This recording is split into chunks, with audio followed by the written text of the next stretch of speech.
Hello everyone, I am Pallavi. I'm a PhD candidate in the Department of Political Science, University of Delhi. Since your interviews are around the corner, I'm here to share some last minute tips with you so that it helps you prepare for your interview well. First of all, in the beginning of the interview, वो आपसे पूछेंगे कि आपका research area क्या है और अपने आप को इंट्रोड्यूस करिए. सो make sure that you have a 2-minute concise and well prepared pitch where you explain your research proposal to them.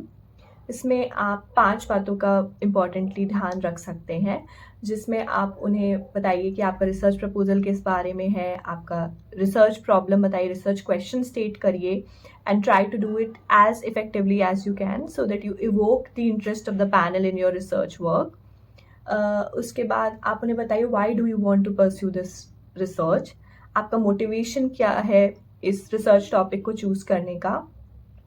उसके बाद आप मेथडोलॉजी एक्सप्लेन करिए अपनी, जहाँ पे आप बताइए कि आप कैसे इस रिसर्च को करना चाहते हैं. अगर आपने कोई टाइम फ्रेम रेफ़र किया है अपनी स्टडी के लिए तो आप वो टाइम फ्रेम बताइए, आपने क्यों चूज़ किया और आपका research where is it located. So geography और कॉन्टेक्स्ट जो भी आपने आपके रिसर्च प्रपोजल में आप उसको एक्सप्लेन करिए. हर चीज़ को कॉन्फिडेंटली उनको बताइए पैनल को. और वो आपसे थ्योरेटिकल फ्रेमवर्क पे भी क्वेश्चन पूछेंगे, क्योंकि जब मैंने इंटरव्यू दिया था तो they asked me about my theoretical framework and questions regarding that. So if you have cited some scholars, make sure that you understand their arguments deeply so that when you are asked to explain those arguments or when you are asked questions about the debates surrounding the scholar or their arguments, you are able to explain them clearly.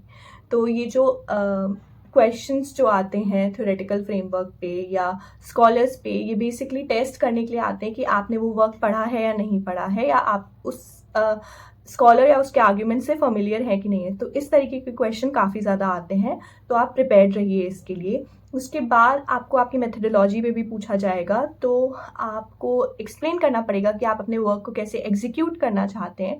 So explain very clearly to them, कि जिससे कि पता लगे कि आपको actually knowledge है कि आप कैसे ये एग्जीक्यूट करेंगे, कैसे आप ये इस रिसर्च को करेंगे एक्चुअल में. तो फिजिबिलिटी पे भी क्वेश्चंस आएंगे, तो आप उनको भी अच्छे से डील करिएगा, कॉन्फिडेंटली डील करिएगा. जब वो आपसे क्वेश्चंस पूछ रहे हैं तो आप पेशेंटली उन क्वेश्चंस को सुनिए, जल्दबाजी ना करें, पेशेंटली सुने और आराम से इसको रिस्पॉन्ड करें, अच्छे से रिस्पॉन्ड करें. Be very confident. ऑल्सो जो पैनल आपसे क्वेश्चन पूछ रहा है वो आपको डराने के लिए या इंटिमिडेट करने के लिए नहीं पूछ रहे हैं. They are basically trying to assess your clarity और कितना प्रिपेयर्ड हैं आप और कितना कॉन्फिडेंट हैं या क्या कमिटमेंट है आपका अपने रिसर्च को लेके. बेसिकली वो ये समझने की कोशिश कर रहे हैं. तो आप कॉन्फिडेंट रहिए, नर्वस मत होइए. I hope that all of this helps you. All the best for your interview.